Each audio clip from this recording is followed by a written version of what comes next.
Students, बिस्मिल्लाहिर्रहमानिर्रहीम।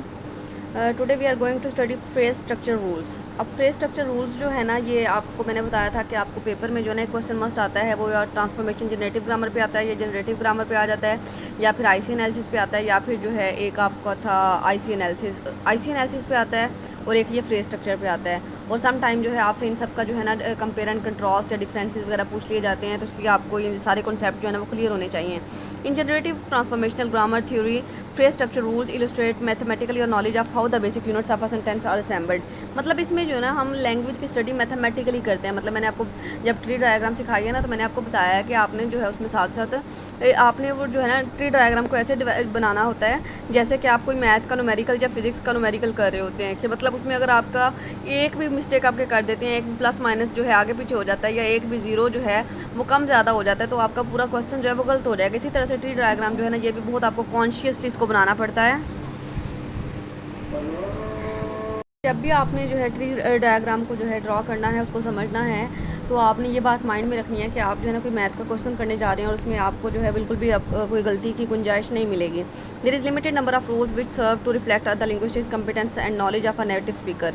तो अब हमने वो कंपिटेंस एंड परफॉर्मेंस वाला सब्जेक्ट टॉपिक पढ़ा था ना, कि यानी उसमें जो है यानी एक ये होता है कि आप कंपिटेंस में ये होता है कि आप जो है जिस एरिया में रह रहे होते हैं, जिस माहौल में आपकी परवरिश होती है, तो आपको वो ज़ुबान जो है ना ऑटोमेटिकली आ जाती है। लेकिन परफॉर्मेंस में क्या आ जाता है कि आप उसको जो है प्रेजेंट कितनी अच्छी तरह से कर सकते हैं। मतलब अगर आपको किसी के सामने प्रेजेंटेशन देनी पड़ जाए, किसी मीटिंग में बोलना पड़ जाए, कहीं किसी के सामने लेक्चर डिलीवर करना पड़ जाए, कोई डेमो देना पड़ जाए, या क्लास के सामने बोलना पड़ जाए, तो ये सारी चीज़ें जो है परफॉर्मेंस में आती हैं। These rules are arranged in an order. अब इन रूल्स को जो है ना एक तरतीब में जो है ना ऑर्डर किया जाता है। Rule 1 must proceed rule 2 which must be proceed rule 3। अब ये रूल 1 और रूल 2 और रूल 3 हैं, और ये एक दूसरे को फॉलो करते हैं। The rules can be illustrated in phrase structure trees. These rules can be equated mathematically in phrase structure rules. के ये रूल जो है ना मैथमेटिकली जो है इस्तेमाल किए जाते हैं। These phrase structure rules show how sentences can be broken down to illustrate their structure. यानी कि सेंटेंस के स्ट्रक्चर को जो है उसका एनालिसिस करने के लिए एक फ्रेज़ को जो है कितने हिस्सों में तकसीम किया जा सकता है। फ्रेज स्ट्रक्चर एनालिसिस में जो है वो उसको या तो उसकी एक होती है नाउन फ्रेज होती है, एक वर्ब फ्रेज होती है, या फिर उसमें प्रपोजिशनल फ्रेज भी हो सकती है। एक सेंटेंस के अंदर नाउन फ्रेज और वर्ब फ्रेज जो है ना वो कंपलसरी होते हैं। ये मैंने आपको उसमें पढ़ाया था ट्री डायग्राम में। They show general manner of creating sentence. They provide a way of for us to compare languages. कि मतलब इससे जो है ना हम एक तो सेंटेंस क्रिएट कर सकते हैं, उसका हमें अंदाज समझ में आ जाता है, और इसके अलावा हम लैंग्वेज का कंपैरिजन कर सकते हैं। These phrase structure rules were formulated in order to construct unlimited sentences with a small number of rules. मतलब हम छोटे छोटे रूल्स को इस्तेमाल करते हुए उनको सीख के जो है बहुत ही कॉम्प्लेक्स सेंटेंसेस पे ग्रिप हासिल कर सकते हैं। इसके बाद है Chomsky explains that phrase structure rules are basically rewriting rules. यानी जो फ्रेज स्ट्रक्चर रूल्स होते हैं ना वो री राइटिंग रूल्स कहलाते हैं। फॉर इंस्टेंस इधर से ज़रा रिमूव है।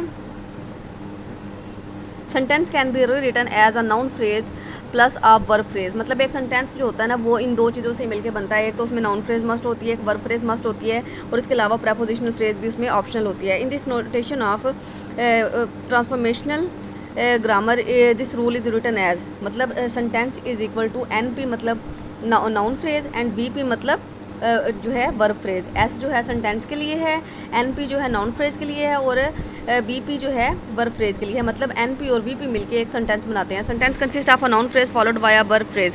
मतलब पहले उसमें एक नाउन फ्रेज आती है, उसके बाद जो है वर्ब फ्रेज आती है। A sentence can be further illustrated by a phrase structure tree like this. मतलब इसको जो है हम इस तरह से भी कह सकते हैं कि आपने कि S जो है वो सेंटेंस के लिए, और NP नाउन फ्रेज और VP आपका वर्ब फ्रेज हो गया। Starting with this base we can begin to build rules. मतलब अगर हम सबसे पहले इस कॉन्सेप्ट को सीखें ना, तो बाकी हमें जो है ना जितनी ज़्यादा प्रैक्टिस करेंगे ना उतनी ज़्यादा आसानी से समझ आ जाएगी।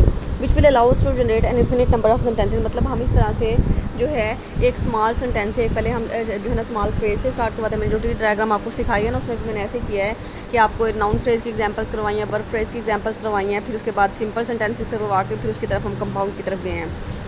तो building a grammar, to build a grammar we need to recognise that individual word in a sentence और organise to naturally coherent group are called constituents. मतलब यानी जब भी हमने ग्रामर को सीखना होता है ना, तो हमें उसके पहले पार्ट्स ऑफ स्पीच सीखना पड़ते हैं। मतलब उस एक सेंटेंस का हर वर्ड जो है हमें उसको समझना पड़ता है कि इसकी ये जो है इसकी जो है किस क्लास से बिलोंग करता है, इसका सेंटेंस में क्या रोल है। We can illustrate in a phrase structure tree like. तो ये ट्री डायग्राम जो है वो मैंने आपको उसमें करवा दी हुई है कि सबसे पहले ऊपर सेंटेंस है, उसके बाद noun phrase and verb phrase है, फिर जो है नाउन फ्रेज में डिटर्मिनेंट दी है और नाउन जो है वो डॉग है। इसके बाद आ जाता है वर्ब। वर्ब फ्रेज़ में सबसे पहले वर्ब है सा, और उसके बाद वर्ब फ्रेज़ को मज़ीद हम दो में डिवाइड कर देते हैं, नाउन फ्रेज़ में और प्रेपोजिशनल फ्रेज़ में।